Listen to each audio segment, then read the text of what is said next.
হাই বন্ধুসকল নিশ্চয়সকলৰ ভাল মৰাজল আপোনাৰ চৰণ নাইছোঁ মোৰ চেনেল টেকবয় আছাম লাইভ।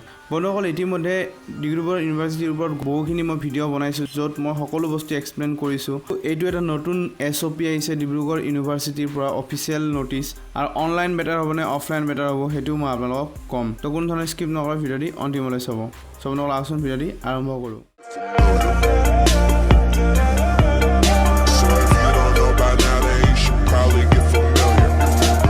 এই SOP নটিফিকেশ্যনৰ প্ৰথম যিটো আহিছে এইটোত কোৱা হৈছে যে যিসকলে অনলাইন এক্সাম দিব অনলাইন মোড সিলেক্ট কৰিব BA B.Sc B.Com 6 সেমিষ্টাৰ তেওঁলোকে www.dibru.ac.in ত গৈ তাত আপোনালোকৰ ৰেজিষ্ট্ৰেশ্যন হ'ব। তাৰ লাষ্ট ডেট 30/9/2020 11:59 PM লৈকে থাকিব। তো সেইটো কথা ইয়াতে কৈছে, বিশেষ একো নাই ইয়াতে।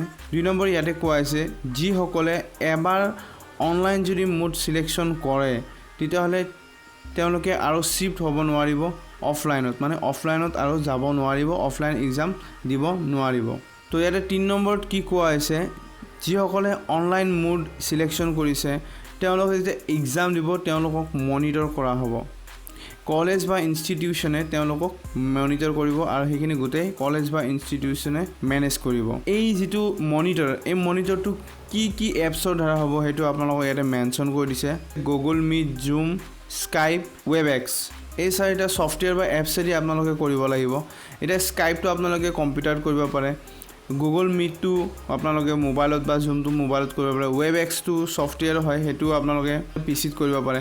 এইকেইটা এপছৰ ভিতৰত যিকোনো আপোনালোকে ডাউনলোড দিয়ক, দিয়াৰ পিছত সেই এপছৰ যিটো লিংক সেই লিংকটো আপোনালোকে ইয়াতে দেখিবলৈ পাইছে। এই যিটো ইমেইল ID দিয়া আছে coe@dibru.ac.in ইয়াত আপোনালোকে দিব লাগিব আপোনালোকৰ লিংকবিলাক। ইয়াতে লিখা আছে further the meeting ID link must be shared with the undersigned at the email ID।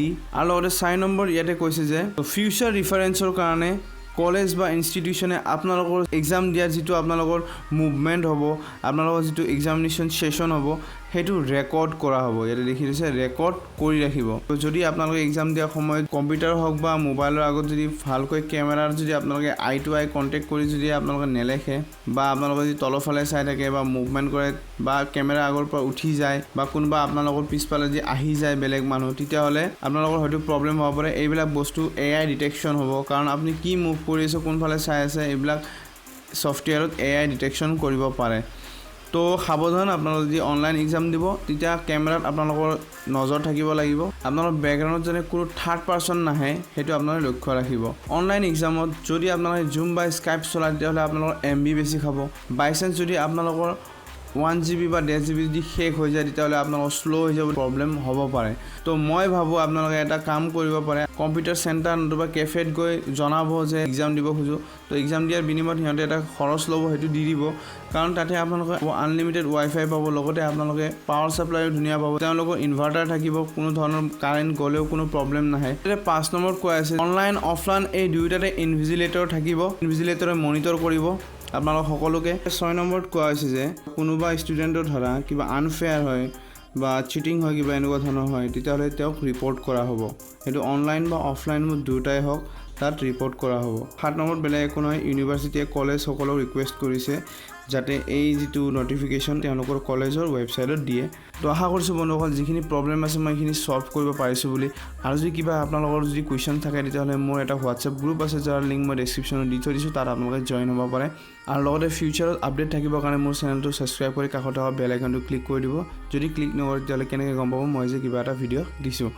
তো বন্ধুসকল ভাল লাগিলে লাইক কৰিব আৰু লগতে সকলোকে জনাবৰ কাৰণে সকলোৱে যাতে আপডেট থাকে তাৰ বাবে শ্বেয়াৰ কৰি দিব। চ' বন্ধুসকল আজিলৈ আহিলোঁ, ফিৰে দিছোঁ আৰু অশেষ ধন্যবাদ।